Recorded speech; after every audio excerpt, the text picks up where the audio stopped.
उद्धारा जगतधारा देई सर्वासावर सर्वानुसंधानी चित्तरमो निरंतर काम क्रोधाधिकथारा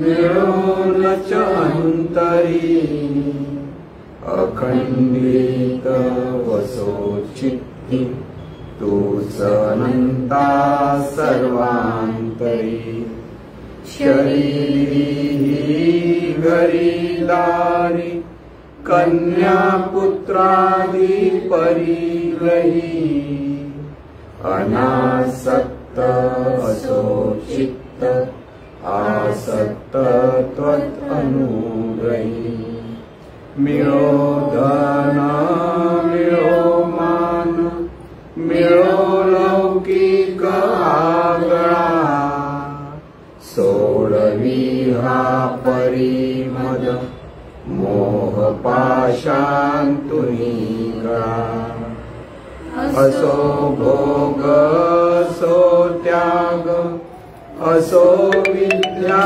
असो कला अविट पद पदमांची भाव भक्ती दे सकळा चराचर दिव्य रूप दिसो बाहेर अंतरी सर्वांचे भले व्हावे उच्चारो मन वैखरी मी माझे मावळो सर्व तू तुझे उगवता मी तूपणा जगन्नाथ ओ एकची तत्वता देव भक्त से द्वैत अद्वैत न खंडिता दाखवी देवानंता प्रार्थना ही तुलाता सद्गुरुनाथ महाराज की जय। सद्गुरु पैमावली मातोश्री मायांना प्रथम कृतज्ञपूर्वक वंदन आणि आपण सर्व सद्भक्त सत्श्रोते आहोत, आपणा सर्वांना आदरपूर्वक नमस्कार। आजचा जो प्रश्न आहे, जाणीवेला जाणीवेचे जाणीवपण का कळत नाही?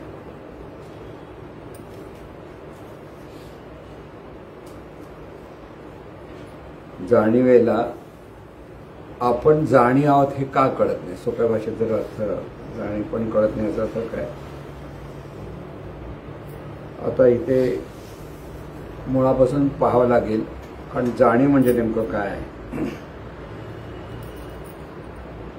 जाणीव म्हणजे जाणते ती जाणीव, हा सरळ अर्थ। म्हणजे जाणीव सर्व जगाला जाणते, जाणीव जे जे व्यापते ते ते जाणते, जे व्यापत नाही ते जाणत नाही।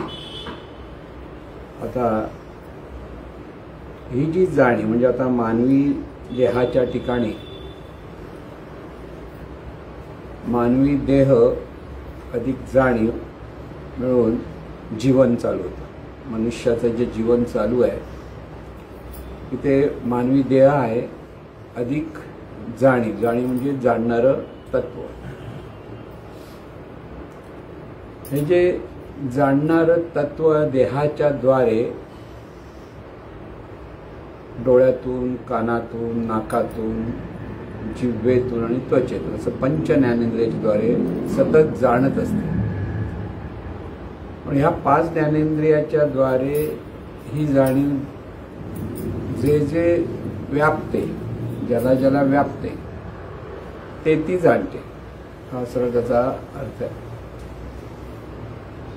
आता ही जाणीव जे जे व्यापते म्हणजे तिच्या समोर, डोळ्याच्या समोर जे आलं दृश्य तर ती व्यापते, किंवा एखादा ध्वनी कानापर्यंत आला, त्याच्या जी व्हायब्रेशन्स आहेत ती कानापर्यंत आली ध्वनीची, तर ती जाणीव जाणते, तो आवाज किंवा ते गाणं काही असेल ते। गंध नाकाच्या जवळ आल्यानंतर वायुतत्वाच्या म्हणावं की गंध येतो आणि त्यावेळेला तो गंध जाणते. स्पर्श सुद्धा, स्पर्श म्हणजे आपला हाताचा स्पर्श कोणाला झाला तर हाताच्या स्पर्शाने आपल्याला जाणता येतं, म्हणजे ही जाणीव जाणते. किंवा जिभेवर एखादा पदार्थ गोड असेल, आंबट असेल, तिखट असेल, हे कळतं कधी जिभेवर त्या पदार्थाचा जेव्हा स्पर्श होतो तेव्हा आंबट आहे की गोड आहे हे जे जाणणं आहे ही जाणीव जाणते. म्हणजे जाणीव सर्व जे जे व्यापते ते ते जाणते पण स्वतःला जाणत नाही, असा एक गोंधळ आहे. की असं का होतं? कारण जाणीवेला सतत बाहेरच्या गोष्टी म्हणजे देहातून कार्यरत होताना या पंच ज्ञानेंद्रियाच्या द्वारे ही जाणीव जगाशी संबंध जोडत असते आणि जगासंबंधीचं ज्ञान ही जाणीव गोळा करत असते. आता हे सगळं करत असल्यामुळे ती स्वतःला व्यापत नाही म्हणून ती जाणत नाही. तर अर्थ काय? स्वतःला व्यापत नाही म्हणून जगाला जाणते पण स्वतःला जाणत नाही. त्यामुळे मनुष्याला जर तुम्ही कोण आहात तर तो ओळख काय सांगतो? देहाची ओळख सांगतो. कारण जाणीव देहाला व्यापते, जाणीव देहाला व्यापत असते. सतत देहाला संपूर्ण व्यापल्यामुळे देह म्हणजे मी हा भाव तिच्याकडे सतत असतो आणि त्या देहभावातून ही जाणीव त्या देहाच्या अपेक्षेत समोर ज्या ज्या काही वस्तू आहेत ते दृश्य जगत आहे, आपण त्याला दृश्य जगत म्हणतो. त्या सर्व दृश्य जगताला जाणत असते पण ती स्वतःला व्यापत नाही. कारण तिला स्वतःला व्यापायला वेळच नाही. का? सगळीकडे नाक खुपसायची सवय ना. खोडं काय समोर काय हेच तिचं असतं. तिला आपल्या स्वतःकडे वळायचं माहीत नाही आणि ते कळत नाही. त्यामुळे जाणीवेला आपण जाणीव आहोत हेच कळत नाही. म्हणजे मनुष्य देहाच्या तर देहाच्या अपेक्षा सुद्धा जाणीवच असते. जिथे जिथे जिवंत देह आहे तिथे तिथे जाणीव ही असतेच. जिवंतपणा कशाला? जाणीवेचं जे अस्तित्व आहे तेव्हा तिथे जिवंतपणा म्हणतो. म्हणजे मुंगी सुद्धा चालते तर तिथे जाणीव असेल तर चालेल, तिथे जाणीव नसेल तर मुंगी तशीच मरण पावली म्हणतो आपण. आणि म्हणून मनुष्य देहाच्या अपेक्षा जेव्हा आपण आता विचार करू की ही जाणीव संपूर्ण शरीराला व्यापून आहे आणि शरीराच्या व्यापून असलेली ही जाणीव जेव्हा ज्ञानेंद्रियाच्या द्वारे कार्यरत होते तेव्हा त्या सर्व इंद्रियांना ज्ञानेंद्रिय म्हणतात. म्हणजे डोळ्यातून जेव्हा ही जाणीव जेव्हा डोळ्यातून पाहते म्हणजे पाहण्याची क्रिया झाली की डोळा हा ज्ञानेंद्रिय नाही, तोपर्यंत ज्ञानेंद्रिय नसतो. कानातून ऐकण्याची प्रक्रिया झाली तर ते ज्ञानेंद्रिय कान. नाकातून गंध जाणण्याची प्रक्रिया झाली तर तिथे घ्राणेंद्रिय म्हणतात. म्हणजे खरं नाक स्थूल भाग आहे. डोळ्यातून पाहत तर चक्षु पाहत, चक्षु म्हणतात. मागे जे ज्ञानेंद्रिय ते चक्षु आहे. किंवा कानाच्या मागे पण ऐकणारं जे कर्ण आहे कर्णेंद्रिय म्हणतात. कर्णेंद्रिय ते खरं ज्ञानेंद्रिय. आपण बाह्यांगाने जे शरीरावर आपल्याला दिसतं ती एक त्या ज्ञानेंद्रियाचं असलेलं एक स्थूल रूप म्हणता येईल. आणि म्हणून ह्या सर्व ज्ञानेंद्रियाचा वापर करून ही जाणीव जाणीवपूर्वक जाणते. आता परत लक्षात घ्या, जाणीवेचं जाणणं दोन प्रकारे आहे. एक नेणीवपूर्वक आणि जाणीवपूर्वक. आणि जे जे जाणीवपूर्वक जाणलं तेच जाणलं, बाकी काय जाणलं कळत नाही. जाणीवेचा स्वभाव काय आहे? डोळ्याने पाहिल्यानंतर आपण म्हणतो हा आम्ही पाहिलं. पण आपल्या डोळ्यासमोर एखादी वस्तू येऊन जाते पण ती ह्या जाणीवेला जर व्यापता आली नाही तर ती तिला दिसत नाही. म्हणजे थोडक्यात जर अत्यंत सुईचं जे छिद्र असतं तर एखाद्याच्या जर डोळ्याचं ते इंद्रियाचं कॅपॅसिटी कमी झाली दिसत नाही छिद्र आणि त्याने दोरा व्हायला सांगितलं तर जाणीव ते छिद्र व्यापू शकत नाही, कारण ज्ञानेंद्रियामध्ये जर बिघाड असेल डोळ्यामध्ये तर छिद्र बिघडून त्याला ते छिद्र दिसत नाही. छिद्र आहे माहिती आहे, पण ते दिसत नसल्यामुळे ती व्यापत नाही. व्यापत नसल्यामुळे तो दोरा छिद्रातून जात नाही. म्हणजे इतकं ही जाणीव इतकी सूक्ष्म आहे की सुईचं छिद्र पण दिसतं तिला, जर ज्ञानेंद्रिय चांगलं असेल तर. पण जाणणं कधी होतं जाणीवेला? जाणीवपूर्वक जाणलं तर जाणलं म्हणतो आपण. पाहिलं, ऐकलं, गाणं ऐकलं तर. लांब कुठेतरी गाणं चाललंय पण ऐकू येत नसेल बरोबर, काहीतरी चाललंय एवढंच म्हणू आपण, तर त्या काय म्हणतो आपण? ऐकू येत नाही. म्हणजे ह्या जाणीवेचं जाणणे पण ज्याला म्हणतो त्याला आपण जाणीवपूर्वक जाणलं की ती जाणलं म्हणते, तोपर्यंत ती स्वतःला जाणलं म्हणत नाही. जे जे ह्या ज्ञानेंद्रियाच्याद्वारे म्हणजे ही कपॅसिटी जी ज्ञानेंद्रियाची आहे त्यावेळेला ती जाणते. म्हणजे एक्सरे आणि गॅमा रे जाणू शकत नाही. आता एक्सरे आहेत आपलं, म्हणजे हा अख्ख्या दृश्य ज्यावेळेला आपण म्हणतो किरण म्हटलं की एक्सरे आणि गॅमा रे. म्हणजे गॅमा रे म्हणजे आणि एक्सरे म्हणजे गॅस एक्सरे म्हणजे एकदम अत्यंत सूक्ष्म असतो, गॅमा रे एकदम स्थूल असतो किरणाच्या अपेक्षा.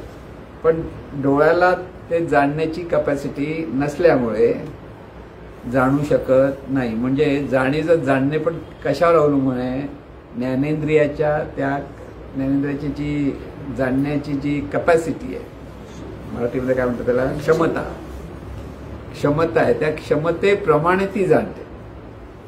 म्हणजे असं एखाद्या लांबचं दिसत नसेल मग तो म्हणतो मला नाही माहिती, कळत नाही असं म्हणतो ना. म्हणजे हे जाणणं पण जाणीचं कशामुळे आहे? ज्ञानेंद्रियामुळे. पाची ज्ञानेंद्रिय जर त्यांची क्षमता जर बरोबर असेल, पण तरी सुद्धा जरी क्षमता बरोबर असली तरी सुद्धा ज्ञानेंद्रियांची क्षमता म्हटल्यानंतर अमुक एक सूक्ष्म गोष्टीपर्यंत ती ऐकू शकते किंवा एखादं सूक्ष्म ऐकू किंवा जाणू शकते, किंवा अत्यंत मोठं असलं तरी काही कुठपर्यंत, म्हणजे आता मोठा आवाज आला तर सहन पण होत नाही, किंवा अधिक मोठा आला तर काही कळत नाही, पण अत्यंत बारीक आवाज आला तरी कधी कळत नाही. म्हणजे इथेही त्या कर्णेंद्रियांची जी कपॅसिटी आहे त्याप्रमाणे ती जाणते. म्हणजे हे जाणणं पण जे आहे देहातून ते त्या ज्ञानेंद्रियाच्या क्षमतेनुसार ती जाणते.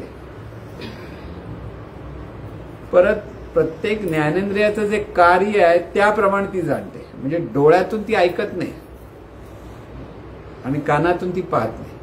म्हणजे कानाने पहा असं म्हटलं तर ती पाहू शकत नाही, कारण ज्ञानेंद्रियाचं ते कर्णेंद्रियाचं ते कामच नाही पाहायचं. किंवा घ्राणेंद्रिय म्हणजे नाकाच्याद्वारे गंध जाणते, पण घ्राणेंद्रियाच्या द्वारे आवाज आला पाहिजे तर नाही. म्हणजे हे सगळं जे आहे, म्हणजे जसं ज्ञानेंद्रिय तसं कर्मेंद्रिय. कर्म पण करताना ते जी कर्मेंद्रिय हात पाय वाचा आदी कर्मेंद्रिय त्यांच्या क्षमतेनुसार तिचं कार्य असतं. आता एखादा बलदंड माणूस असेल, त्याचे हात पाय तगडे आहे, तो समजा 50 किलोचं वजन आरामात उचलत असेल, तर एखादा दुर्बळ माणूस असेल आणि त्याला उचल तुला उचलाल काय? नाही. जाणीव त्या कर्मेंद्रियाच्या क्षमतेनुसार कर्म करते. म्हणजे जाणते सुद्धा आणि कर्म करते हे त्या त्या ज्ञानेंद्रिय आणि कर्मेंद्रियाच्या क्षमतेवर अवलंबून आहे. म्हणजे जाणणेपणाचं मर्यादा आहे जाणीव, पण मुळात जाणीव अमर्याद आहे. क्षणात ती चंद्राला पाहू शकते, क्षणात. म्हणजे कपॅसिटी किती आहे? आता चंद्र किती दूर बघायला गेलं तर, पण जर बघायला गेलं चंद्राकडे पाहायला लगेच चंद्र दिसतो का आपल्यातले दूरचे तारे दिसतात क्षणात. समोर काय मध्ये अडथळा नसेल तर कितीही दूरचं दिसण्याची क्षमता सुद्धा या जाणीवेकडे आहे. जर ह्या डोळ्याच्या समोर म्हणजे डोळ्याची क्षमता वाढवायला जर दुर्बीण लावली तर ज्ञानेंद्रियाला परत हे तितकं दूरचं पण दिसतं. आणि मायक्रोस्कोप म्हणजे सूक्ष्मदर्शक यंत्र, मराठीचं कळणार मायक्रोस्कोप. सूक्ष्मदर्शक यंत्राच्या समोर एखादा म्हणजे पाण्याच्या समोर बघितलं तर पाण्यातले किडे पण दिसतील, पण बाजूला गेलं तर काहीच दिसत नाही. कळलं? म्हणजे जाणीवेकडे क्षमता आहे, पण ज्ञानेंद्रियाच्या क्षमतेनुसार ही जाणीव काही गोष्टी व्यापते, काही गोष्टी व्यापत नाही, आणि त्याप्रमाणे तिचं सगळं जीवन चाललेलं आहे. म्हणून जाणलं तेच खरं असं म्हणता येत नाही. म्हणजे इंद्रधनुष्य दिसलं, चांगलं दिसतं ना इंद्रधनुष्य, पण जवळ जाऊन बघितलं तर काहीच नसतं. म्हणजे काही नाही ते पाहते.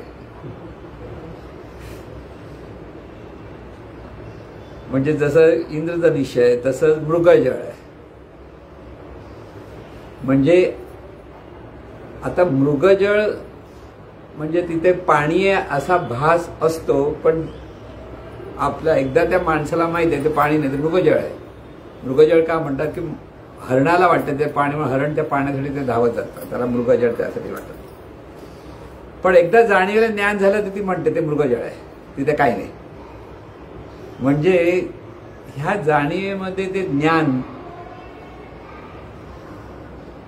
संस्कारित होतं की ज्ञान ग्रहण करते. ही जाणीव नुसतं पाहते नाही, ही जाणीव ते ज्ञान ग्रहण करतं. त्या ज्ञान ग्रहण करून त्याच्या अधिष्ठानावर ती सगळं जाणत असते. म्हणजे जर जाणीव बघायला गेलं त्या जाणीवेचं कार्य इतकं अफाट आहे. म्हणजे जगाला जाणते, जगातल्या सूक्ष्म गोष्टी जाणेल, व्यापक गोष्टी जाणेल, किंवा अभ्यासातून ह्या जाणीवेकडे ज्ञान अनेक पटीने तिथे ग्रहण केलं जातं. स्टोरेज कुठे काही कळत नाही.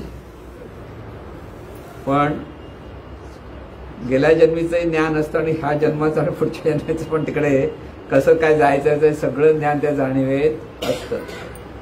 गंमत आहे. म्हणजे जाणीव म्हणजे अगाध आहे, अलौकिक आहे, म्हणून जाणीवेला दिव्य जाणीव म्हणतो आपण. ही जाणीव अशी साधी सुधी गोष्ट नाही. असं का? कारण जाणीवेची निर्मितीच म्हणजेच जी चैतन्य शक्ती, म्हणजे ज्याला परमेश्वरी शक्ती म्हणतो आपण, ती चैतन्य शक्तीच स्वतःच्याच ठिकाणी स्फुरते आणि जाणते, त्याला म्हणतात जाणीव. जाणीव दुसरं तिसरं कोणी नसून ती परमेश्वरी तत्व आहे. सोप्या भाषेत ती परमेश्वरी शक्ती आहे. ही शक्ती उपाधीच्या अपेक्षेत जाणीवपूर्वक जाणायला लागते. मुळात ही शक्ती कशी आहे? नेणीव स्वरूप आहे.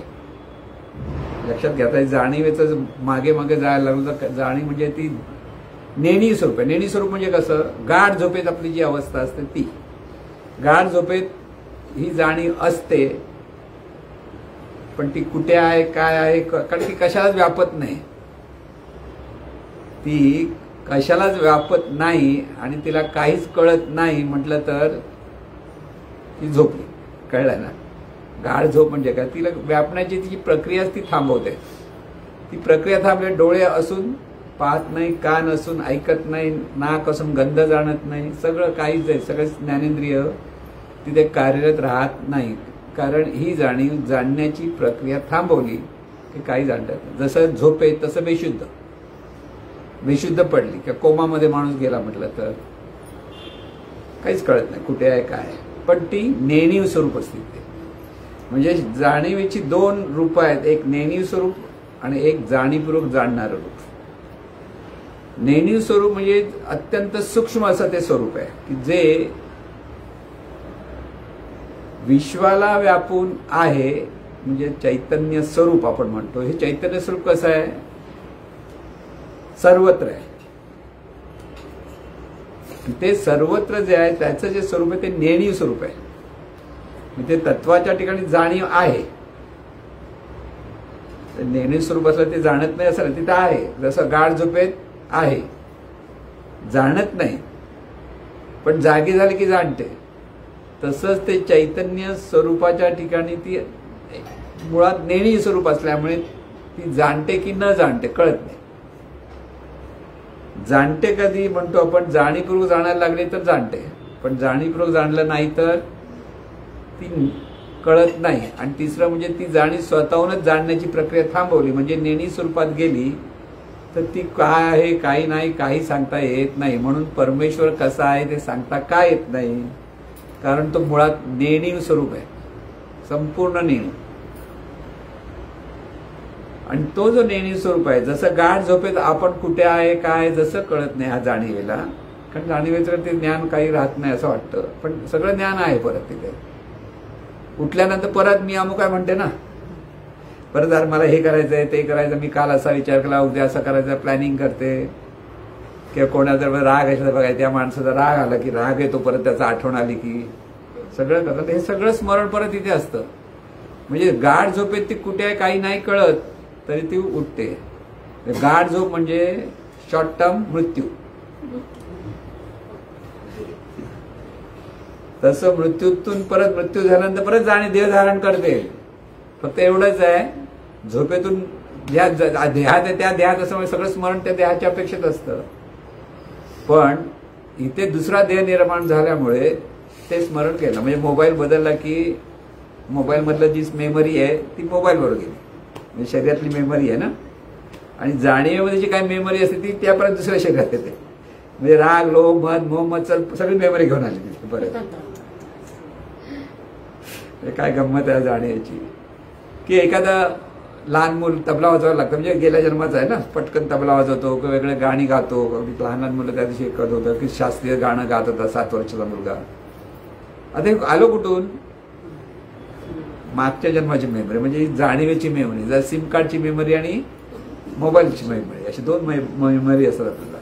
तुम्हाला जर मोबाईल नंबर हे करायचा तो फोन मोबाईलमध्ये विचारतो पुढचं मेमरीमध्ये टाकूया, मोबाईलमध्ये की मेमरीमध्ये, आपल्या सिम कार्डमध्ये. तर सिम कार्ड म्हणजे जाणीव आणि देह म्हणजे मोबाईल. जोपर्यंत सिम कार्ड आहे तोपर्यंत मोबाईलची किंमत आहे. सिम कार्ड बाजूला गेलं तर मोबाईल डेड. तसं ह्या शरीराचं सगळं जे जीवन आहे ते जाणीव आहे म्हणून जीवन आहे. पण असं असलं तरी जाणीव स्वतःला जाणत नाही, कारण ती मुळात नेणीव स्वरूप आहे. आता ह्या नेणीव स्वरूप असं म्हणतात. आता जाणीवपूर्वक जाणणं नेणीव स्वरूप असल्यामुळे त्याला आपण मानवी द्यायच्या अपेक्षेत बहिर्मन आणि अंतर्मन असं म्हणतो. म्हणून बहिर्मन म्हणजे जाणीवपूर्वक जाणणारी ही जाणीव आहे. ही ज्ञानेंद्रियाच्या द्वारे जगाशी संबंध जोडून जगासंबंधीचं ज्ञान गोळा करतं. काय काय करतं ती, आणि ही जी ज्ञान गोळा करते, हे ज्ञान गोळा केलेलं सगळं नेणीवेत जातं, म्हणजे अंतर्मनात नेऊन पोचवते. आता हे ज्ञान सगळं करायची प्रक्रिया चालू आहे. त्यावेळेला अनुकूल किंवा प्रतिकूल विषय ज्या वेळेला त्या जाणीवेला मिळतात, म्हणजे अनुकूल प्रतिकूल म्हणजे प्रेमाचा माणूस भेटला की बरं बरं वाटतं, आणि ज्याच्या राग आहे तो भेटला की नको नको वाटतं ना. ते आतून त्या भावना निर्माण होतात. या जाणीवेत परत भावना आहेत. नुसती जाणीव नुसतं पोकळ काहीच नाही. बघायला गेलं तर सगळं भरलेलं आहे. जग ब्रह्मांड जाणीवेत भरलेलं आहे खरं बघायचं. त्यामुळे अनुकूल आणि प्रतिकूल विषय प्रमाणे अंतर्मनामध्ये तशाच प्रकारच्या चांगल्या किंवा वाईट भावना निर्माण होतात. आणि त्या भावना निर्माण झाल्यानंतर परत जाणीवेत येतात, म्हणजे बहिर्मनात येतात. आणि त्याप्रमाणे विचार, उच्चार, आचाराप्रमाणे तो माणूस प्रकट करतो. प्रत्येक माणसाचं जीवन असं चाललंय. त्याला सुख मिळालं म्हणजे काय, या ज्ञानेंद्रिय जेव्हा ते चांगलं आहे त्याला अनुकूल वाटतं, ते आवडेल ते मिळालं तर त्याला आपण म्हणतो सुख झालं. आणि ते जर प्रतिकूल असेल तर यायचं म्हटलं तर तो नको म्हणतो, कारण त्याला कडू औषध आवडत नाही. त्याची आवड नाही कडू औषध त्याची, पण त्याच्या हिताचं आहे ते अनुकूल. हिताचं मग आई जबरदस्ती पाजते आणि बरं वाटतं. पण ह्या जाणीवेला ते नको म्हणते. ते इंजेक्शन दाखव, आशीर्वाद नको म्हणेल, कारण त्या जाणीवेला त्याची आवड नाही. म्हणजे आवडतं आणि न आवडतं ही तिची कल्पना असते. पण ज्ञानी असेल, जाणीव ज्ञान असेल तर ती जाणीव सगळ्याकडे ऍक्सेप्ट करते. आता उदाहरण दिलं की लक्षात, बाजारातून बाप आणि मुलगा बाजारातून चाललाय जत्रेत. जत्रा, आपल्याला जत्रा आवडते सगळ्यांना, बाजार सगळ्यांना जत्रेत फिरायला खूप आवडतं. देवाच्या जत्रेत देव कळत नाही कोणाला, फक्त जत्रा कळते, कळलं ना. आणि त्यामुळे एक फळाचं दुकान होतं. फळाचं म्हणजे लाकडाची फळ बनवली होती, डिट्टो. जसे आंबा होता, केळी होती, द्राक्ष होती, म्हणजे डिट्टो ब्राह्मण. त्या मुलाला तो आंबा दिसला, बाबा मला आंबा पाहिजे. बाबाला माहित होतं आंबा लाकडाचं आहे. ज्ञान कोणाला आहे? बाबाला. मुलाला ज्ञान आहे, त्याला तर आंबा हवा. आंबा अरे म्हणा बाबा तो आंबा नाहीये, आता ह्या सीझनला कुठे आंबा येणार असं बाबा म्हणतो. पण नाही ना दाखव. तर तिथे घेऊन गेला, घे. हातात दिला, तोंडात टाकला, काय तुटे ना काय लाकूड. तो नाही तुटत. मग म्हटलं ना तुला नाही म्हणून मग ज्ञान झालं जाणीवेला. नाही आंबा नाही, कळलं. म्हणजे ज्ञान असेल तर ती जाणीव ज्ञानी म्हणतो आपण, त्या जाणीवेला ज्ञान झालं. नाहीतर ते अज्ञानी. म्हणजे बाहेरच्या वस्तूंचं बाहेरच्या गोष्टींचं जे ज्ञान आपण गोळा करतो ती जाणीव अशा पद्धतीने ते स्मरणात ठेवते. आणि स्मरणात ठेवलेलं असेल ज्ञान तर ती ज्ञानी झाली. म्हणजे जसं कॉम्प्युटरचं ज्ञान, भाषेचं ज्ञान, अनेक ज्ञान. ज्ञान म्हणजे वेगळ्या बाहेरच्या जगाचं ज्ञान म्हटल्यानंतर विज्ञान म्हणतो आपण. किंवा आता चंद्रयान चाललंय म्हटलं तर त्या चंद्रयानाबद्दल असलेलं ज्ञान ज्याला आहे त्याला. आपल्याला कुठे आपल्याला फक्त वर दिसतं रॉकेट वर गेलं की पोचलं की आपण टाळ्या वाजवतो. बरोबर खरं पोचलं की ते पण कळत नाही. खरं सांगा टीव्हीवर दाखवत हा पोचलं. म्हणजे आपण विश्वास ज्याच्यावर ठेवतो ते हो म्हणतो आणि ज्याच्यावर विश्वास ठेवतो नाही म्हणतो. जाणीवेचा सफर म्हणजे प्रत्येक ठिकाणी आपण बघा ही जाणीव कशी कार्यरत होते. आणि इथे ह्या जाणीवेला आता स्वतःची जाण घेण्यासाठी काय केलं पाहिजे याला म्हणतात परमार्थ. आणि जगाचं ज्ञान घेते त्याला म्हणतात प्रपंच. जाणीव ज्या बाह्य जगाशी संबंधित होऊन त्यामध्ये सुख दुःख शोधत बसते त्याला म्हणतात संसार, हे प्रपंच. आणि ही जाणीव जेव्हा सद्गुरूंच्या मार्गदर्शनाप्रमाणे स्वतःला जाणण्याचा प्रयत्न करते तो मार्ग म्हणजे परमार्थ. या जाणीवेचा परम ओळख म्हणजे परम अर्थ समजावून घ्यायचा असेल तर परमार्थ समजला पाहिजे. म्हणून परमार्थ म्हणजे तीर्थयात्रा, रथवैकल्य, उपास तपास, महाशिवरात्रीचा उपास, मंदिरात जाणं म्हणजे परमार्थ असा सर्व लोकांचा गोड गैरसमज आहे. गोड पण ती कल्पना आहे. खरा परमार्थ हे जाणीवेने स्वतःला जाणण्यातून सुरू होतो. आणि ह्या जाणण्यातून जाणीव जेव्हा ह्या ज्ञानाच्या द्वारे स्वतःचं शुद्धीकरण करते आणि त्या शुद्धीकरणातून ती जाणीव अत्यंत व्यापक, अत्यंत सूक्ष्म, अत्यंत ज्ञानी होते, तेव्हा त्या जाणीवेला दिव्य जाणीव असं म्हटलं जातं. आणि त्याला देव म्हणतात. म्हणजे ज्या जाणीवे दिव्यत्वाची जाण निर्माण होते त्या जाणीवेला देव म्हणतात. देव म्हणजे काय? दिव्य जाणीव. म्हणून संतांची जाणीव ही दिव्य असते किंवा सद्गुरूंची जाणीव दिव्य का? कारण त्या जाणीव स्वतःला जाणते. म्हणून जाणीवेचे प्रकार आहेत. कशी जाणते ती परत लक्षात घ्या. जेव्हा आपण ह्या ज्ञानेंद्रियाच्या द्वारे सगळं सांगत असताना ती जाणते, जगाला जाणते पण स्वतःला जाणत नाही, अशा ती परिस्थिती असते. ही साधारणपणे सर्व माणसांच्या बाबतीत ती सगळ्या ज्ञानेंद्रियाद्वारे सगळं जाणत असते. पण आपण कोणात की ते ओळख, म्हणजे आपण कोणात ती देहाच्या द्वारे ओळख सांगते. कारण देहाला व्यापते, देहाला ओळखते. म्हणून ती देव मी म्हणते. स्वतःला व्यापत नाही की स्वतःची ओळख नाही असं म्हणते. पण जेव्हा सद्गुरूंच्या मार्गदर्शनाप्रमाणे जाणीव स्वतःला जाणण्याचा प्रयत्न करते. आता स्वतःला जाणण्याचा प्रयत्न कोण करतं? बहिर्मन. म्हणजे जाणीवेचं जो बहिर्मन आहे, जाणणेपूर्वक जाणं, ते बहिर्मन. आपण बहिर्मन आहे. आता तो सगळ्यांना आपण जाणीव जाणतो म्हणजे बहिर्मन, हे सगळ्यांना कळलं की नाही? म्हणजे तेवढं कळलं, जाणीवेला ओळखलं, पण ते पुरेसं नाही. मग बहिर्मनाच्या मागे काय आहे? अंतर्मन. अंतर्मनाच्या मागे काय आहे? अमन. अमनाच्या मागे काय आहे? शुद्ध मन. आणि शुद्ध मनाच्या मागे काय आहे? दिव्य मन. हे जाणीवेचं स्वरूप आहे. म्हणजे जाणीवेला ओळखायचं असेल तर आता शब्दाने ओळखलं तरी पण नाही. मार्गदर्शन केलं सद्गुरूंनी, बाबा हे असं आहे. जाणीव म्हणजे नुसतं तू जाणतो तेवढी जाणीव नाहीये. अंतर्मन, ते अंतर्मन शुद्ध होतं तेव्हा त्याला शुद्ध मन म्हणतात. आणि अंतर्मनाच्या ठिकाणी, ते शुद्ध मनाच्या ठिकाणी ज्या दिव्यत्वाची जाण निर्माण होते तेव्हा त्याला दिव्य मन म्हणतात. म्हणून ते अमन नेमका प्रकार काय आहे? मग आता जाणीवेच्या अंगाने सगळ्या गोष्टी आपल्याला किती कशात जाणता आलं ते पाहता आलं. हे अमन म्हणजे नेमकं लहान मूल जेव्हा जन्माला येतं, मानवी देहाच्या पेक्षा आपण जास्त विचार करू, म्हणजे इतर प्राण्यांच्या बाबतीत तसंच आहे, पण मानवी देह, तेव्हा ती जाणीव अमन असते. म्हणजे तिला काही माहित नाही, काही कळत नाही, कोण आहे काय काही कळत नाही. बाहेरच्या ज्ञानेंद्रियाद्वारे पाहिल्या तरी तिला काही समजत नाही. अशी जी अमनाची अवस्था आहे, म्हणजे अबोध मन. अमन याचा अर्थ कसलाही बोध नसलेलं मन, त्याला अमन म्हणतात. हे अमन आहे. ह्याच अमनावरती ज्ञानेंद्रियाच्या द्वारे ती पाहता पाहता पाहता जे संस्कार होतात त्या संस्कारातून ती जाणीवपूर्वक जाणायला लागली की ती बहिर्मन असते, नाही तर ती अंतर्मन. म्हणजे अमनच अंतर्मन होतं, अंतर्मनच बहिर्मन होतं. म्हणून शुद्धीकरण होताना ते अमन नसतं, तर बहिर्मनातून अंतर्मनातून शुद्ध मन, शुद्ध मनातून दिव्य मन असा प्रकार होतो. म्हणजे तिथे अमन कुठे आहे? अमन सगळीकडे आहे.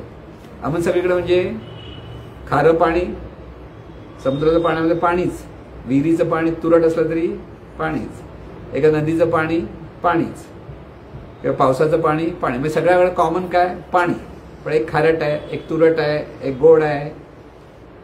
तसं हे अमन म्हणजे मूळ तिचा तो जो अबोधपणातून ती प्रगट झालेली असते. म्हणून लहान मुलाला काहीच कळत नाही म्हणतो ना आपण ते. पण एकदा त्याला नाव दिलं, नाव सांगता सांगता त्याने माझं नाव पकडलं की त्या नावाबरोबर पाहायला लागतं. मोठं झालं की मी अमुक नावाचा म्हणतो ना आपण. त्या अमनावर झालेले संस्कार असल्यामुळे ते पक्के असतात, ते निघत नाही. म्हणून आपलं नाव आपण विसरत नाही. नुसतं नाव विसरत नाही, पण त्या नावाचा अभिमान आहे. आपलं नाव झालं पाहिजे असं आपल्याला वाटतं की नाही? अरे सतत वाटतं माणसाला आपलं नाव झालं पाहिजे असं वाटणं हाच मोठा अहंकार आहे. तुमचं नाव झालं पाहिजे. मुलाला काय म्हणतं, पुत्र व्हावा ऐसा काय, म्हणजे असं मुलाला वाटतं ना आई बापांना आपला पुत्र ऐसा गुंडा,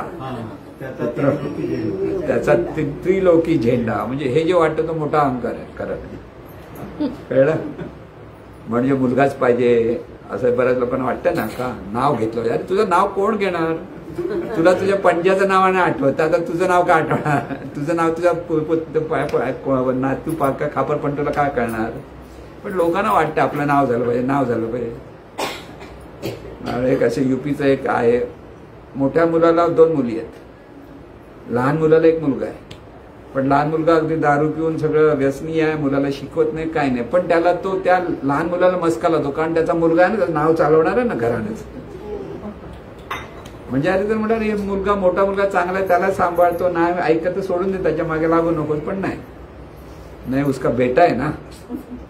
म्हणजे आपलं परंपरेने नाव चाललं पाहिजे ही जी सुप्त भावना प्रत्येक माणसाच्या मनामध्ये असते, तोच मोठा अहंकार, तेच मोठं अज्ञान आहे.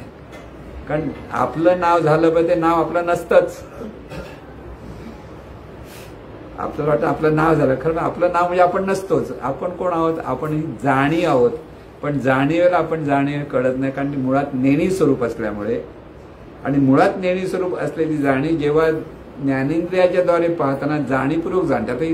आता गंमत आहे, नेणी स्वरूप जाणीव ती जाणीवपूर्वक कशी जाणते? तर हे जे शरीर म्हणजे हे मोठं यंत्र आहे, त्या जाणीवेतून निर्माण झालेलं. स्वतःला जाणीवपूर्वक जाणण्यासाठी शरीर नावाचं यंत्र तयार झालं. ते कोणी केलं? जाणीवेनेच. म्हणून ह्या नेणीव स्वरूप जाणीव जेव्हा शरीरातल्या मेंदूच्या केंद्राशी विशिष्ट केंद्र संबंधित होते, तेव्हा ती स्वतःला जाणीवपूर्वक जाणण्याच्या प्रक्रियेमध्ये स्वतःला ट्रान्सफॉर्म करून घेते. बहिर्मन म्हणजे काय? स्वतःलाच तिने ट्रान्सफॉर्म केलं दुसऱ्या रूपात, की जाणीवपूर्वक जाणते. आणि ते ज्ञानेंद्रियाच्या द्वारे मेंदूचं कार्य, एखादं केंद्र बिघडलं तर काम चालत नाही माझं. आणि जाणीवेचं कार्य कसं, एखादं केंद्र चाललं की होत नाही कार्य. का तर माणसं वयस्कर झालं ते विसरतात. म्हणजे काय? ते मेंदूची पेशी एक एक मरायला लागली की ते केंद्र कार्यरत नाही झालं की आठवत नाही. बरंच आठवतो, आठवत नाही असं जे वाटतं. म्हणून एकसारखं आठवण्याचा व्यायाम केला पाहिजे, नंतर केंद्र मजबूत राहतात, नाही तर काय खरं नाही. म्हणून मेंदू जर व्यवस्थित कार्यरत होण्यासाठी, मेंदूला व्यायाम देण्यासाठी आपल्याला मेडिटेशन करायचं असतं. मेडिटेशन देवाचा साक्षात्कार वगैरे पुढच्या गोष्टी. पहिलं ह्या जाणीवेचं कार्य व्यवस्थित चालण्यासाठी मेंदू व्यवस्थित, पेशी सगळ्या व्यवस्थित कार्यरत व्हायला मेंदूला व्यायाम मिळाला पाहिजे. आणि मेंदूला व्यायाम कशाने मिळतो? ज्यावेळेला आपण मेडिटेशन करतो, योगा करतो, किंवा त्या अंगाने जी विशिष्ट प्रणाली करत असतो, प्राणायाम वगैरे सगळा, त्याच्यातून मेंदूला व्यायाम मिळतो, मेंदूच्या पेशींना. आणि त्यामुळे त्या पेशी जरा मजबूत होतात. जसा हाताचा व्यायाम केला हाताच्या पेशी मजबूत होतात, पायाचा व्यायाम केला पायाच्या पेशी, स्नायू चांगले होतात असं म्हणतात. तसं मेंदूचा पण व्यायाम आहे. म्हणून जी मंडळी नुसती काही न करता जास्त अशीच बसतात ना, त्यांचा मेंदूचं काय खरं नाही. म्हणून स्मरणाचा अभ्यास नेहमी केला पाहिजे. स्मरण, आता इथे हे स्मरण म्हणजे आता आपण म्हणतो स्मरण एखाद्या विषयाचं स्मरण, भाषेचं स्मरण, वस्तूचं. आता मला एक गृहस्थ भेटले होते. पूर्वी इंग्लिश वगैरे चांगले बोलायचे, बाहेरचे साऊथ इंडियन. आता मी भेटलो होतो ते इंग्लिश विसरलेच. ते माझी साऊथ इंडियन भाषा, मी म्हटलं मला काय कळत नाही त्यांच्याशी बोलायला, कारण ते काय बोलतात मला कळत नाही. पण मी पण त्याला हा हा हा करायलो. का आता काय सांगू, कळत नाही तर काय करायचं. जाणीवेचा प्रॉब्लेम नाही, तशा मेंदूचा प्रॉब्लेम झाला, कळलं. म्हणजे जाणीवेचं हे सगळं कार्य म्हणतो. ही जाणीव जगाला जाणते आणि स्वतःला जाणत नाही. पण जेव्हा ती स्वतःला जाणते विशिष्ट अभ्यासातून, सद्गुरूंच्या ज्या काही साधना आहेत त्याच्यातून, तेव्हा ती स्वतःला जाणते पण जगाला जाणत नाही. त्यावेळेला त्या जाणीवेला तुर्या म्हणतात. म्हणजे जाणीवेचे सगळे प्रकार आहेत. ही जाणीव तुर्या अवस्थेत. तुर्या म्हणजे स्वतः. आता ही अवस्था कधी असते, ज्यावेळेला आपण विशिष्ट पद्धतीने साधना करतो, डोळे बंद करतो, म्हणजे बाहेरच्या विश्वाशी संबंध सोडून ही जाणीव स्वतःला अनुभवण्याचा एक प्रक्रिया सुरू केली जाते. त्यावेळेला एक विशिष्ट अवस्थेमध्ये ही जाणीव स्वतःला जाणते, कारण ती बाहेरच्या जगाला जाणत नाही. त्या शेवटी जाणीवेला काहीतरी जाणायचं असतंच. एखाद्या माणसाला बघा, एखादा काय काय बायकांना अशी सवय असते ना, बाजूला काय चाललंय, मग मुद्दाम कान लावायचं असतं की मुद्दाम डोकवायचं असतं. वाटतं ना उगीच काय ते जाऊन बघूया. ते जर थांबलं तर घरात गपचूप असते ना, मग सगळ्यांचे सगळे दरवाजे वगैरे बाई बघते, नको बंद करा. तसं ही जाणीव जेव्हा या ज्ञानेंद्रियाच्या द्वारे जाणण्याचे सगळे तिचे दरवाजे जर बंद केले तर ती स्वतःला व्यापायला लागते. आणि ही जेव्हा स्वतःला व्यापते तेव्हा ती स्वतःला जाणते, आपण जगाला जाणत नाही. अशी एक वेगळी अवस्था तयार होते, त्याला म्हणतात तुर्या अवस्था. एकदा ही तुर्या परिपक्व झाली, स्वतःला ती जाणायला लागली, म्हणजे जाणत नाही म्हणजे ती जाण्याची प्रक्रिया शिकावी लागते तिला. किती बुद्धिवान माणूस असेल, किती हुशार असेल बाहेर जगाशी, पण जाणीवेला स्वतःला जाणण्यासाठी विशिष्ट पद्धतीने जी साधना करायला लागते त्यालाच परमार्थिक साधना म्हणतात, किंवा त्याला सद्गुरूंच्या मार्गदर्शनाप्रमाणे ती साधना करायला लागते. तेव्हा जाणीव स्वतःला जाणते. म्हणजे परमार्थ हा जाणीवेने जाणण्यात आहे, असं जे आपण आता सांगतोय त्याचा अर्थ तो आहे. मग ती स्वतःला जाणायला लागते. आणि स्वतःला जाणायला लागले की त्याला म्हणतात तुर्या अवस्था. आणि तुर्या परिपक्व झाली म्हणजे म्हणजे स्वतःला जाणते हे स्मरण. मी जाणीव आहे की आहे ती जाणीव आहे. मी जाणीव हा जरा शब्द बोलताना बोलीभाषेत जरी बरोबर असेल तरी योग्य नाही. ही जाणीवेला स्वतःचं जाणीव पण जेव्हा जाणता येतं, ते ज्ञान जेव्हा तिच्याकडे प्रकट होतं, तेव्हा ती डोळे उघडल्यानंतर सुद्धा सर्वसाधारण माणूस देह मी या भावातून जगतो, पण ही जाणीव त्यावेळेला मी जाणीव या भावातून जगायला लागते. आणि त्याला ते म्हणतात उन्मनी. या जाणीवेला सर्वत्र ही जाणीव कशी कार्यरत आहे ते समजू लागतं. म्हणजे अज्ञान होते ते ज्ञान प्रकट होतं. म्हणजे आता ही सगळी माणसं दिसत आहेत, पशु पक्षी दिसत आहेत, सगळं ते सगळं काय आहे, सगळे एकाच जाणीवेची ती विविध रूपं आहेत. आणि हे सगळं विविध रूप असल्यामुळे तिथे भेदभाव उरत नाही त्या जाणीवेला. त्यामुळे हे विश्वचे माझे घर, ऐसी मती जयाची स्थिर, किंबहुना चराचर आपणची झाला, अशी अवस्था त्या ठिकाणी होते. ही जाणीव सर्वव्यापी होते, सर्व ज्ञानी होते. म्हणून जाणीवेचा जाणता तो सद्गुरू असं म्हणतात लोक. अर्थ काय लावतात, सगळ्यांच्या मनातला जो जाणतो तो सद्गुरू. अरे त्याला सगळ्यांच्या मनात जाण्याची गरज काय, तो अलिप्त असतो, तो कशात भानगडीतच पडत नाही. मग तो दुसऱ्यांच्या मनात काय चाललंय बघायला कशाला जाईल. पण काही लोकांना सिद्धी मिळते, दुसऱ्याच्या मनात काय चाललंय त्याला जो सिद्धी, या जाणीवरती सिद्धी. पण या जाणीवीची अशी एक काय गंमत आहे, निरनिराळ्या सिद्धी प्राप्त करून घेता येतात तिला. पण त्या सगळ्या सिद्धीला अहम भावाचा आधार असतो, अहंकार असतो. म्हणून सिद्धीच्या मागे लागतात ते तांत्रिक म्हणतात, ते अहंकारी असतात. मांत्रिक तांत्रिक असा एक शब्द वापरला ना, काळी जादू वगैरे म्हणतात त्याप्रमाणे. पण म्हणजे सिद्धी म्हणजे कसं, एका देहातून दुसऱ्या देहात जाते, म्हणजे जाणीव देहातून कार्य ते आपल्याला पटत नाही. पण अशी पण काही लोक आहेत एकाच वेळेला इथे असतात आणि एका दुसरीकडे पण असतात. पूर्वीच्या मच्छित्रनाथ वगैरे त्यांची त्या गोष्टीमध्ये सांगितलं जायचं की ही जाणीव ह्या देहातून बाहेर पडते आणि दुसरीकडे जाते. ही शरीर इथेच ठेवते पण दुसरीकडे जाते. शंकराचार्यांची अशी गोष्ट सांगितली जाते, ज्या वेळेला मंडल, त्याचं नाव काय पहिलं, त्यांच्याबरोबर हे चाललं होतं ना, वाद घातला होता. म्हणजे शंकराचार्यांनी त्यांना आव्हान केलं होतं. आणि ते मंडल म्हणजे बुद्धाच्या तत्वज्ञानावर त्यांचं ज्ञान होतं आणि शंकराचार्यांनी त्यांना आव्हान केलं. त्या काळी म्हणजे एकमेकाचं ज्ञानाचं आव्हान करून त्याच्यावर वाद प्रतिवाद करत योग्य अयोग्याचं चाललं होतं. दोघे अत्यंत ज्ञानी. आता त्याचा जज कोण होणार हा मोठा प्रश्न पडला की आता मी बरोबर की तू बरोबर सांगणार कोण. शंकराचार्य सांग तुझी बायकोच जज, म्हणजे त्याने आपल्याकडे स्वतःकडे काय ठेवणार. पण ती पण तेवढी हुशार बाई होती. त्याचं नाव विसरलं, मंडल आहे पण थोडं पहिलं नाव वेगळं नाव आलं लक्षात यायचं. तर ती ज्ञानी होती. म्हणजे जसं नवरा ज्ञानी तशी ती पण. असं क्वचित घडतं ना नवरा आणि बायको ज्ञानी. एक तर बायको ज्ञानी असेल तर का नवरा वेगळा असतो, का नवरा ज्ञानी असेल तर असं कधी दोन्ही ज्ञानी असलं तर मग त्या घरात काय होत असेल देव जाणे. असो, पण ती ज्ञानी होती. तर तिला सांगितलं शंकराचार्यांनी सांगितलं तू जज.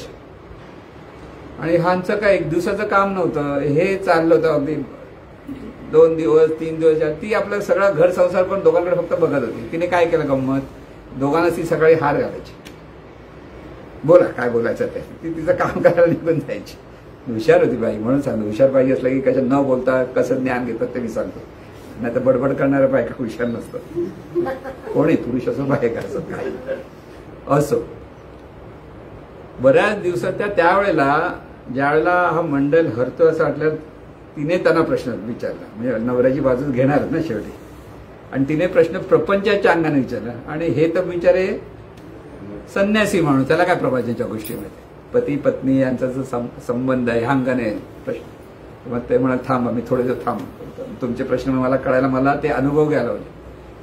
तर अशी गोष्ट सांगितली ज्ञाने. आपलं शंकराचार्यांनी स्वतःचा देह सोडला आणि तेव्हा एक कुठेतरी राजा मरण पावला होता त्याच्या देहामध्ये बसून. तिथे तो राजा परत जिवंत झाला. म्हणजे तो राजा करा गेला होता पण हे त्यांनी देहात तो प्रवेश केला. गोष्टी म्हणून समजा सगळंच नाही, तुम्ही डोक्यात विचार करू नका. जाणीव देहातून कार्य कशी होते हे समजून घेण्यासाठी. आणि त्यांनी ते ज्ञान घेतलं. राजा असल्यामुळे सगळं प्रापंचिक ज्ञान घ्यायला परत आले. अशी गोष्ट. आणि मग त्यांनी तिलाही उत्तर दिली. प्रपंचाच्या अंगाने जे जे काही आहे त्याने अनुभवातून सांगा ना. उगीच शाब्दिक ज्ञान नव्हतं ना, आत्मिक ज्ञान पाहिजे होतं. म्हणजे हे ज्ञान सर्व अंगाने ह्या जाणीवेला असतं. त्यामुळे तिथे ते उत्तर. मग बरेच दिवस असं झाल्यानंतर संध्याकाळच्या वेळेला ती येऊन बघायची दोघांकडे. तो मंडलच्या गळ्यातला हार होता नवऱ्याच्या गळ्यातला, तो सुकायला लागला जरासं कोमेजला. पण ह्यांच्या गळ्यातला हार प्रफुल्लित होता. असं काय होतं, जशी जशी त्याला उत्तर देत नव्हते तशी मनस्थिती जशी बिघडायला लागली तसं ते हार फुलं कोमजायला लागले. आणि मग तिने डिक्लेअर केलं शंकराचार्य जिंकले. आणि मग ते त्याप्रमाणे जो जिंकेल त्यात तो गुरु आणि हा जो हरेल तो हा शिष्य. त्यांनी त्याचं शिष्यत्व पत्करायचं. आणि त्यांच्याबरोबर हा संन्यासी, हा प्रापंचिक म्हणून त्याने संन्यास घ्यावा लागला. गेला बिचारा, बायको घरी राहिली. कळलं. गोष्टीचा अर्थ कसा असतो की ज्ञान ह्या जाणीवेत ज्या पद्धतीचं ज्ञान आहे त्याप्रमाणे ती वागते, बोलते, चालते.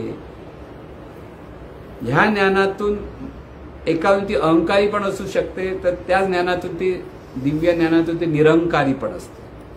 निरंकारी जाणीव असते ती खरी दिव्य जाणीव असते. निरंकारी म्हणजे तिला स्वतःचं अस्तित्व जाणतं आणि जगामध्ये ती कशी व्यापून आहे हे ती जाणते. तेव्हा ती जाणीवेचा जाणता तो सद्गुरु संत म्हणतात, त्याचा अर्थ तो आहे. संत दुसऱ्याच्या मनातलं शिरायला जात नाही. पण साईबाबांच्या बाबतीत असे सांगितलं जायचं, साईबाबांच्या जवळ आला की साईबाबा त्याच्या मनात काय ते बरोबर ओळखायचे आणि दुसऱ्याला सांगायचे, त्याला नाही बोलायचे.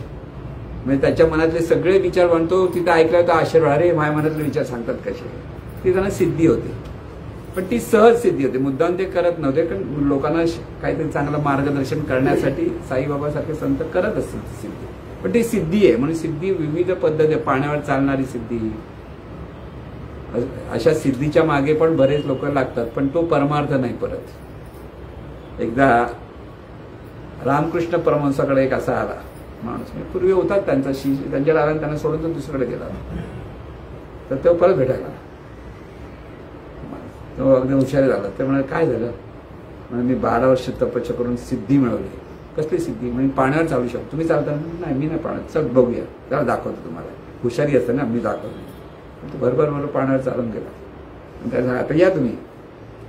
त्याने होडीवाल्याला 4 आणे दिले. ते म्हणाले अरे 4 आण्यात जर मी पाण्याच्या इथे नदी किराने येतो, तू कशाला 12 वर्ष घालवली? कळलं? आता ज्ञानी आणि अज्ञानी, अहंकारी आणि निरंकारी मधला हा मोठा फरक असतो. ज्याला अहंकार असतो तो मोठमोठ्या गोष्टी करण्याच्या, मोठमोठे उत्सव करण्याच्या मागे लागलेला असतो. तो निरंकारी सुद्धा कसल्याच भांडणीत पडत नाही. जो आहे तिथे आनंदात राहा, जे जवळ आले त्यांना सांग, नाही तर गपचूप बस.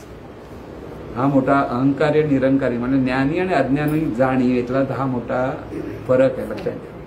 म्हणून महाराज कधी कधी म्हणतात ना, काही लोक कर्मकांड करा, कारण त्यांना सांगण्यासारखं काहीच नसतं म्हणून कर्मकांड करायला लावतात. महाराज नेहमी म्हणायचे की लोक गुरु गुरु म्हणतात, पण तिथे काय सांगतात, उपास करा, नामजप करा, असं करा, तसं. नामाचं महत्व कसं कळत नाही, काही कळत नाही, पण काहीतरी करायला लावतात आणि 16 सोमवार करा वगैरे सांगतात ना. त्यांना सांगण्यासारखं त्यांच्याकडे काही नसतं म्हणून ते तसे लोकांना फिरवतात फक्त. म्हणून इथे ह्या जाणीवेला जर दिव्य ज्ञान प्राप्त करणं, हा करा ह्या जाणीवेचा जीवनाचा आपण म्हणतो काय जाणीवेचा हेतू आहे. ह्या जाणीवेला स्वतःला जाणण्याचा जो मूळ उद्देश आहे, त्यासाठीच हे सगळं विश्व निर्माण झालं, हे सगळं देह निर्माण झालं. सगळं निर्माण का झालं की मुळात असलेली केवळ असणेपणाने असलेल्या जाणीवेला स्वतःची ओळख करून घ्यायची आहे. स्वतःला ओळखता येत नाही म्हणून तर हे सगळं जाणीवपूर्वक जाणण्यातून ओळख करण्याचा प्रयत्न चाललेला आहे. पण तिथे सगळा खेळ सुरू झाला. विसरले, आठवत नाही, मग काही लोकांना आठवतं, काही लोकांना आठवत नाही, असा सगळा प्रकार घडतो. आणि तो त्यालाच मग जाणीव स्वतःचाच खेळ खेळत बसली. जिथे हे ज्ञान प्रगट झालं त्या जाणीवेला कळलं आपण कोण आहोत, आणि जिथे ज्याला कळलं ना, त्या जाणीवेला म्हणजे कोणतं आई मुळात एकच जाणीव. परत एक लक्षात ठेवा, ही जाणीव मुळात अनंत स्वरूप आहे. ज्याला चैतन्य म्हणतो, चैतन्य स्वरूप, ती जाणीवच काही जाणणार तत्व आहे. ते मुळात नेणी स्वरूप आहे पण अनंत आहे, त्याला थान पत्ता लागू शकत नाही. त्याच ठिकाणी हे जे स्फुरण होतं आणि देहादेहातून जाणीवपूर्वक जाणणारी जाणीव प्रगट झाली. ती सतत आनंद मिळवण्याचा प्रयत्न करते, म्हणजे स्वतःला अनुभवण्याचा प्रयत्न करायचा तिला करायचं असतं, पण तिला कळत नाही कसं मिळवायचं. म्हणून अज्ञानातून सगळ्या विषयातून ती आनंद मिळवण्याचा प्रयत्न करते. दृश्य जगाला अनुभवते आणि दृश्य जगातच गुंतते. पण दृश्याच्या मागे जे अदृश्य आहे, म्हणजे स्वतः जाणीव स्थिती आहे, त्या जाणीवेला ती जाणत नाही. पण जेव्हा विशिष्ट साधनेतून, सद्गुरूंच्या मार्गदर्शनातून ही जाणीव स्वतःला जाणते, जगाला जाणते आणि सर्व ठिकाणी असलेला आनंद सहजपणे अनुभवते, त्याला म्हणतात स्वानंद चाखणं. म्हणून हा स्वानंद चाखण्यासाठी आपला जन्म. लक्षात घ्या, आनंद नाही, स्वानंद चाखण्यासाठी जन्म आहे. लोक आनंद मिळवण्याचा प्रयत्न करतात, पण संत हे आपला स्वानंद अनुभवत असतात. स्वानंद मिळवता येत नाही, स्वानंद अनुभवायचा असतो. म्हणून आनंद मिळवण्यामागे खरा तो स्वानंदच ते अनुभवतात, पण त्यांना वाटतं आपण आनंद. अमुक एक विषयामुळे मला आनंद झाला असं वाटतं ना. की एखाद्याला आवडते जिलेबी, बघितलं, खायचं नाही तरी खातो का. हा जो आनंद वाटतो ना, तो जाणीवने ठरवलं ना मला आनंद झाला, पण तो खरा आनंद जिलेबीपासून नसतो, तो खरा स्वानंदच ती अनुभवत असते. ते जाणीला कळत नाही. आपण स्वानंदानंतर मला जिलेबी आवडत, तुला जिलेबी नसली तरी तुला आनंद होऊ शकतो. कल्पनेतून जिलेबी खा तरी आनंद होतो. म्हणून हा सगळा जो आनंद खेळ आहे, आनंद सगळा, हे जीवन म्हणजे काय, आनंदासाठी, आनंदातून ही जाणीव म्हणजे स्वरूपातून जाणीव ही प्रगट होते आणि निरनिळ्या देहाच्याद्वारे प्रगट होते. तेव्हा त्या जाणीवेला हे ज्ञान नसतं, कारण तिथूनच तिने तिचा खेळ चालू होतो. म्हणजे आपण जसं आंधळी कोशिंबीरचा खेळ खेळतो की नाही, मुलं डोळे बंद करतात आणि पकड म्हणतात. धावतो पळतो, एकदा मिळतो एकदा मिळत नाही. तसं ह्या सगळ्या जाणीवा म्हणजे निसर्ग म्हणजे आंधळी कोशिंबिरीचा खेळ खेळतायत. तिथे कोणाला सद्गुरू भेटले तर त्यांचं नशीब, नुसतं नशीब भेटले तर नशीब नाही, सद्गुरूंप्रमाणे सांगितल्यानंतर त्या ऐकतील तर ते नशीब, नुसतं ऐकून नाही तर त्याप्रमाणे आचरण करतील तर ते नशीब. खरं भाग्य कुठे? सद्गुरू भेटणं, सद्गुरूंचं ज्ञान मिळणं, सद्गुरूंचं ज्ञान समजून घेणं, ज्ञान समजून घेतल्यानंतर ते आचरणात आणण्याचा तंतोतंत प्रयत्न करणं. एवढं जर करत असेल तर त्या ज्ञान जाणीवेला हा आंधळी कोशिंबीरच्या खेळातून आनंद मिळू शकतो. तिथे ती जागृत होते किंवा ते ज्ञान प्रकट होतं. आणि ह्यासाठी सद्गुरूंची नितांत आवश्यकता असते. आता ही नितांत आवश्यकता असली तरी तिथे सद्गुरूंवरती जोपर्यंत नितांत श्रद्धा नसेल तोपर्यंत ज्ञान ते आत्मसात होत नाही. कितीही सद्गुरून दिलं तरी ते घेता येत नाही, कारण तिथे श्रद्धेची आवश्यकता असते, शरणागतीची आवश्यकता असते, तिथे पूर्णतः समर्पण करण्याची त्या जाणीवेची अवस्था असेल तर ते ज्ञान प्रकट होतं. म्हणून तर श्रीकृष्ण म्हणाले की कोणालाही ज्ञान देऊ नकोस, का की जे ज्यांना तुझ्यावर श्रद्धा नसेल, ज्यांना ही ज्ञानाची कळकळ तळमळ नसेल तर त्यांना तू ज्ञान द्यायला जाऊ नकोस. हे कोणाला सांगितलं? ज्यांना ज्ञान झालंय त्याने हे तुम्ही जाऊ नकोस, कारण ते त्यांना कळणार नाही. जिथे ज्ञान कळणार ते सांगण्यात काय अर्थ असतो? तिथे बाबा तुला लाडू आवडतो, लाडू का, असं सांगायला पाहिजे, दुसरं काय सांगायचं नसतं. मग तुम्ही म्हणाल असं असेल तर काय सगळं अज्ञानीच राहणार का? नाही, प्रत्येकाची वेळ यावी लागते. ज्यांना हे कळतं त्यांची वेळ जवळ आलेली आहे. वेळ जवळ आली म्हणजे ज्ञान मिळवण्यासाठी. आणि ज्यांना कळत नाही त्यांना वेळ यायची आहे. योग योग म्हणतात त्याला, योग यायला हवा. योग आला की प्रत्येकाचं प्रत्येक शेवटी ह्या जाणीवेला स्वतःची जाण घेण्याची बुद्धी प्राप्त होणारच. तर सुख हवं ह्याचा अर्थ ह्या जाणीवेला स्वतःची ओळख करून घ्यायची आणि त्या ओळखीतून जीवन जगायचं. म्हणून उन्मनीच्या आत पांडुरंग भेटी देत असं जे आपण म्हणतो. म्हणून जाणीवेच्या सगळ्या अवस्था आहेत. म्हणून मानवी देहाच्या ठिकाणी सुद्धा ही जाणीव स्वतः आहे म्हणते, असणेपणाने ओळख करते. जरी ती मी अमुक आहे म्हटलं तरी ती स्वतःलाच मी अमुक आहे म्हणते, खरी स्वतःचीच ओळख, पण कल्पनेतून ती देह म्हणते. तर ही मी अमुक ही वृत्ती होते. म्हणजे मुळात मी हे स्फुरण आहे आणि मी अमुक म्हटलं की ती वृत्ती होते, तीच प्रवृत्ती होते. तीच प्रवृत्ती प्रकृती आणि विकृती, संस्कृती आणि विकृती ह्या अंगाने प्रकट होते. म्हणजे काही ठिकाणी ती संस्कृतीच्या म्हणजे चांगल्या संस्कारातून संस्कृती रूपाने चांगली वागायला लागते, काही ठिकाणी ती विकृत असते, त्यामुळे तिच्यावर संस्कार नसतात, अनिष्ट याच्यावर ती विकृत होते. म्हणजे जगामध्ये राक्षस आणि देव असं आपण म्हणतो ना, ते म्हणजे सुसंस्कृत आणि विकृत ह्या अंगानेच तो सगळा प्रकार असतो. म्हणून जाणीव ही देव पण आहे आणि ही जाणीव राक्षस पण आहे, ही जाणीव माणूस पण आहे. म्हणजे हे सगळं जे आहे हे जाणीवेचा हा सगळा खेळ या विश्वामध्ये चाललेला आहे. आणि हा खेळामध्ये कसं तो खेळ खेळायचा हा जो शिकतो, जी जाणीव शिकते ज्या देहातली, ती आनंद मिळवू शकते. बाकीच्यांना तो विषयातला आनंद घेऊनच राम बोलो बाय राम करावं लागतं पुढच्या आता नाही, पुढच्या जन्माच्या. असं असताना मग क्रिकेटमध्ये एखाद्याला खेळायला मिळत नाही ना, 12वा खेळाडी पाणी आणतो जातो, बिचारा खेळायलाच मिळत नाही पुढच्या गेममध्ये. तसं पुढच्या गेममध्ये आता नाही झालं, जाऊ दे ना. म्हणून ज्यांना मिळालं तर मिळालं, ज्यांना नाही मिळालं त्यांना पुढच्या जन्मात मिळणार, कधी मिळते बघायचं. म्हणून असं हे जीवन आपलं चाललेलं आहे. आपलं चाललं म्हणजे कोणाचं? जाणीवेचं जीवन आहे. माझं नाही आणि तुझं नाही. म्हणून हे सगळं जीवन परमेश्वराचं आहे असं याचा अर्थ. अनंत स्वरूप जाणीवच विविध रूपाने प्रकट होते, त्या अनंत स्वरूपाचं जीवन आहे. माझं म्हणालं मी नाहीच आहे आणि तुझं म्हणा तूही नाही आहे, ते सगळी जाणीवच आहे. ते तू पण नाही आणि मी पण नाही. म्हणून मी माझे मावळो तू तुझे उगवत, मी तू पणा जगन्नाथा हो एकची तत्वता. हे जे मागणं मागितलंय, कोण मागणं मागतं? जी सत्साधक आहेत ते मागतात, की ज्यांना कळकळ आहे. त्यामुळे आपल्याला हे मी माझं बाजूला गेलं पाहिजे. परमार्थ म्हणजे काय? मी माझं बाजूला गेलं पाहिजे, ते झालं तरच परमार्थ आहे. जो पण मी माझा आहे तोपर्यंत परमार्थ नाही. जिथे मी माझा आहे तिथे प्रपंच आणि सर्व हे जाणीवेचंच कार्य आहे, परमेश्वराचंच कार्य, म्हणजे तुझं तुझं म्हणजे परमेश्वर.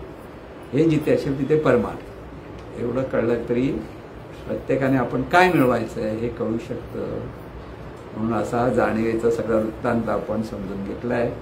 म्हणजे आपणच आपला वृत्तांत, आपलीच आपली ही सगळी ओळख समजून घेतली. तर चिंतन करा, मनन करा, स्मरण करा, काय करतोय, ही जाणीव काय करते, सगळं बघत बसा. डोळ्यांनी पाहते, ती जाणीव पाहते, मी पाहत नाही. जे दिसतं ते पाहते, व्यापते ते पाहते, पण व्यापत नाही. म्हणून समोरून माणसाला पाहिलं तर चेहरा दिसतो, सगळं पाठ दिसत नाही. मागच्या बाजूला काय माहित नाही ना, पुढे आहे. म्हणजे जे व्यापते तेवढंच दिसते, म्हणजे तेवढं जीवन नाही, मागे पण आहे आणि पुढे पण आहे. सर्व अंगाने पाहण्याची ज्या कुवत तयार होते त्या सगळं काही कळायला लागतं. असं हे जीवन आहे. असं जीवनाचा आनंद प्रत्येकाला लाभो अशी सद्गुरूचरणी प्रार्थना. हे ईश्वरा सर्वांना चांगली बुद्धी दे, आरोग्य दे, सर्वांना सुखात आनंदात ऐश्वर्यात ठेव. सर्वांचं भलं कर, कल्याण कर, रक्षण कर आणि तुझे गोड नाम मुखात खंड राहू दे. सद्गुरुनाथ महाराज की जय.